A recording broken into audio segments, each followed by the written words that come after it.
the European residencies have really lost a lot of demand.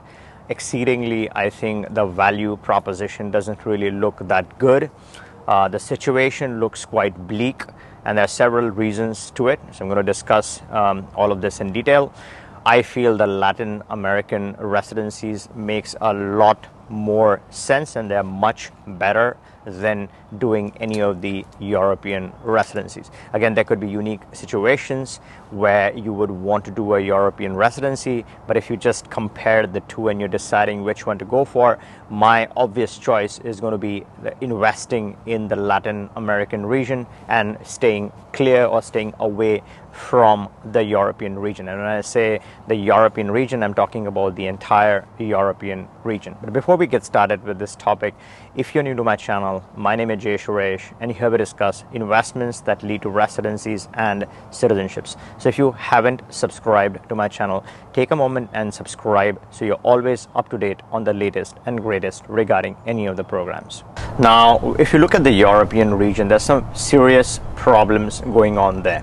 And this is not immigration, legal, tax, or financial advice. This is educational content, my personal opinion and analysis on this topic. Now, one of the biggest issues that's happening in the region is the geopolitical situation. Obviously, the neighborhood, it has its own conflicts and issues that are happening. There's definitely impact, there's financial impact, there's oil that has been cut. So there's tremendous amount of economical, financial pressure in that region, so that really affects you one way or the other. So you can't imagine going there, not being affected, leading a peaceful life with all of what is going on. So there's geopolitical risk, there's financial risk.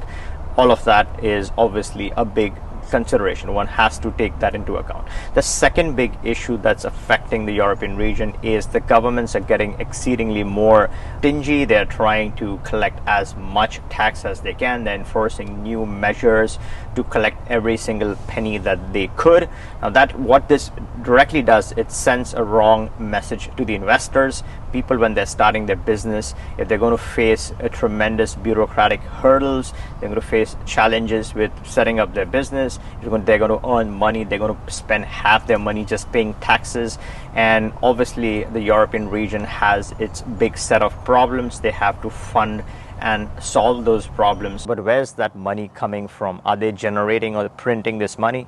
Yes, to some extent they can print some stuff, but rest of that money would come from the taxes. So once you start increasing the taxes, you start funding some of those problems or solving some of those problems. And where do these taxes come from? It comes from the people who are obviously earning or doing business in that region. So with the taxes exceedingly increasing, fancy Western theories like citizenship-based taxations and the ideas and the prospects of getting more money via that option is more and more attractive to some of these countries which are trying to pretend to be more Western or more Western allied. That is, in my opinion, a big drawback of looking at that region. Secondly, the European region is far away from, let's say, the North Americas. North America is where the money is. I'm not specifically just referencing the US. You have US, Canada, Mexico, very important countries. The other big disadvantage of, let's say, the European region is the residency requirements are quite stiff. So let's say you want to gain residency, which leads to citizenship. Typically, you have to really invest a lot of time on the ground, unless you're obviously doing the Portugal Golden Visa is the only exception. But other residencies which are at a lower price point, which are at a lower risk point, you're looking at really investing all your time, paying high taxes, and then gaining access to your eventual benefit. There's no territorial tax system in a lot of places. So you're actually looking at paying hard dollars, putting a residency on the ground, living in the country just to maintain the residency. Citizenship takes 5 years or more, so that really makes this a very unattractive option. Portugal Golden Visa is going to be a thing of the past. I'm going to have a separate video explaining why. Obviously, they're looking at closing it, but even otherwise, it's going to make a lot less sense to even do that. And again, that's a topic in my next video, so make sure you're subscribed, you get access to that video. So coming back to the advantages of the Latin Americas, or why the Latin Americas is much more better than the European region. One of the biggest advantages, it's close, right? So let's say you're from the US, you're from Canada, Mexico, you are from the North American region. Latin America is stone's throw away from you. They're smaller countries. There are many countries that you have access to, and they're all clustered. So it's a good setup. Let's say you're trying to establish an Atlantic setup. You're trying to establish your residency, let's say in the US or Mexico, and then you want to branch off to all these neighboring tiny countries. You have that full setup within the Atlantic, North Atlantic, South Atlantic, really covers all of these countries. So proximity is one of the big advantages. Second, they have flexible residencies. A lot of temporary residencies, permanent residencies are all very flexible. So you don't have to just sit and spend your time if you don't need to.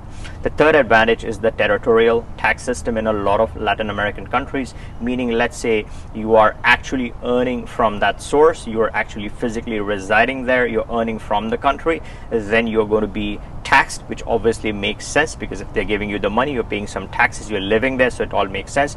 But if you're not living there, if you're not earning from those countries, they're still giving you the benefit of investing there. But at the same time, there's a territorial tax system, meaning you don't have to pay taxes on your outside income if it is not sourced and earned through that place of residency. So that is a major advantage. The third big advantage is the time to citizenship is flexible and fast. So a lot of places can give you very quick citizenship in as quickly as 2 years in a lot of cases. So you have that big peace of mind where if you're investing in some of these countries, then they are giving you the residency, they're giving you a flexible pathway to your eventual citizenship in that country. So if you compare head on the Latin American and the European, then the European obviously is going down in value. There's more financial crunch, there's more recession, there's more impact of the war, there's more impact of the financial situation, the inflation is all very heavy.